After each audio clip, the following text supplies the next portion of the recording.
आज इस वीडियो में बात करूंगी एकादशी का व्रत यानी कि पुत्रदा एकादशी जो अभी दिसंबर में है। 30 दिसंबर को है या 31 दिसंबर को। तो एकादशी तिथि जो शुरू हो रही है वो सुबह 7:50 से शुरू हो रही है। लेकिन इस एकादशी के साथ 10वीं तिथि का मिश्रण है।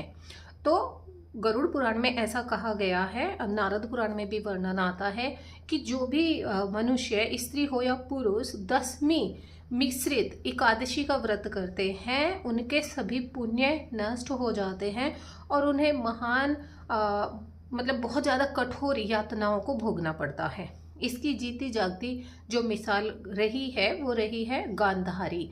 गांधारी ने मांगसिर मास के शुक्ल पक्ष की पुत्रदा एकादशी को 10वीं से युक्त जो एकादशी थी उसका व्रत किया था और उन्होंने अपने जीवन काल में ही अपने सभी पुत्रों और पोत्रों को का अंत होते हुए भी देखा था।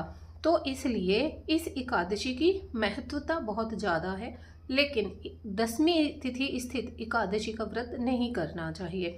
अब क्योंकि ये एकादशी सुबह 10:50 से ही है, पूरा दिन और रात्रि एकादशी है और अगले दिन सुबह सूर्य उदय के 1.5 घंटा पहले तक एकादशी तिथि रहेगी। तो कई लोगों को इस चीज़ में संशय हो सकता है कि जब एकादशी तिथि 31 तारीख में सूर्य उदय से पहले ही समाप्त हो जाएगी तो फिर हम एकादशी का व्रत कैसे करें।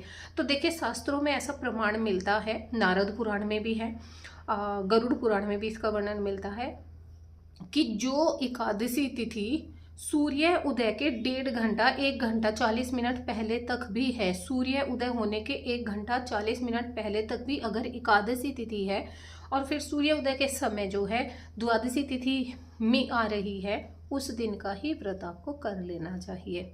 ये सर्वोत्तम माना गया है।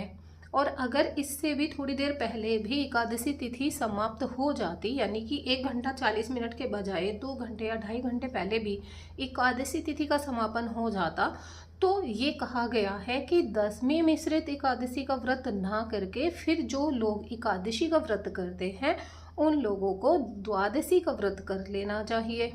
तो ये तो हो गया एकादशी को लेकर, क्लैरिटी आपको मिल गई होगी। अभी बात करते हैं कि एकादशी तिथि के दिन आपको क्या पान करना चाहिए और क्या नहीं, क्योंकि एकादशी तिथि 30 दिसंबर को शुरू हो रही है सुबह 7:50 से।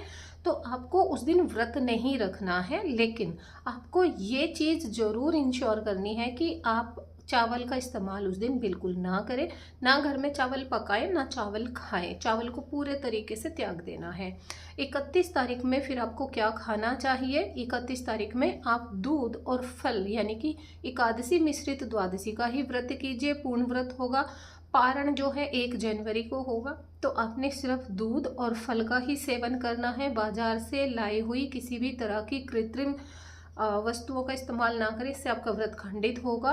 और यहाँ तक कि चाय या कॉफ़ी का सेवन करने से भी आपका व्रत खंडित होता है। पुत्रदा एकादशी की इतनी मान्यता है कि पुत्रदा एकादशी का व्रत जिनकी शादी नहीं हुई है, जिनकी शादी हो चुकी है, जिनके पुत्र नहीं हैं, जिनके पुत्र हैं, उन सभी लोगों को पुत्रदा एकादशी का व्रत रखना ही चाहिए। पुत्रदा एकादशी का मतलब है आपका वंश, आपका पुत्र, आपका संतान फलित होता है।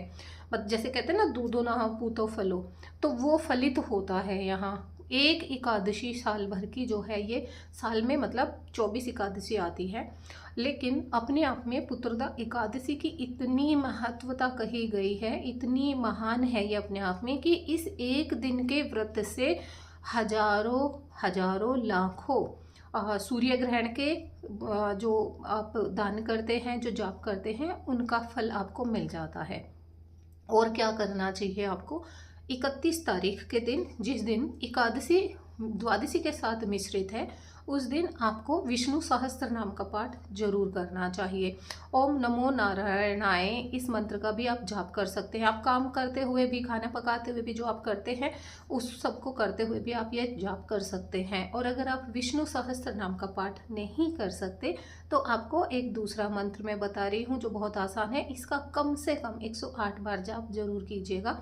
मंत्र है राम रमेति रामेति रमे रामे मनोरमे सहस्त्र नाम ततुल्यम राम नाम वरानने। इस मंत्र का आपने कम से कम 108 बार जाप करना चाहिए। उस दिन सुबह सवेरे उठकर बिस्तर का त्याग करें, शुद्ध होएं, स्नान करें, दूध से जल से भगवान विष्णु, शालिग्राम जी या आपके घर में ठाकुर जी हैं तो उनको दक्षिणाव्रती शंख में जल लेकर या दूध लेकर उससे स्नान कराएं, वस्त्र धारण कराएं। अगर आपके पास उनके वस्त्र नहीं है या वैसा स्वरूप नहीं है जिसमें आप उनको वस्त्र धारण करा सकते हैं तो आप मानसिक तौर पर ही उनको वस्त्र धारण कराएं, उनको नैवेद्य अर्पित करें। इस दिन भगवान विष्णु को आपको खीर का भोग जरूर लगाना चाहिए। अब आप कहेंगे इस दिन चावल का इस्तेमाल कैसे करें, तो ये आपको द्वादशी में करना है, यानी कि एकादशी जो द्वादशी के साथ मिश्रित है 31 तारीख को। 30 तारीख में तो चावलों को टोटली अवॉइड करना है। तो ऐसे करके और आप अपने व्रत का संकल्प जरूर लीजिएगा और कोशिश कीजिएगा इस व्रत का जो भी पुण्य आप हासिल करेंगे वो अगर आप भगवान विष्णु को ही समर्पित कर देते हैं तो इससे कहते हैं आपकी 7 पीढ़ियां तर जाती हैं। तो इसका आप इस बार अगर आपने आज तक नहीं की है पुत्रदा एकादशी या किसी भी एकादशी का व्रत तो साल की इस एक एकादशी का व्रत जरूर कीजिएगा। अगली वीडियो में मिलती हूँ। अगर आपको ये जानकारी अच्छी लगी हो तो वीडियो को प्लीज़ ज़्यादा से ज़्यादा लाइक एंड शेयर कीजिएगा। अपना प्यार मेरे साथ ऐसे ही बनाए रखिएगा। अपना और अपनों का बहुत ध्यान रखिएगा। आपके अब तक के इतने प्यार के लिए thank you so much. Hare Krishna.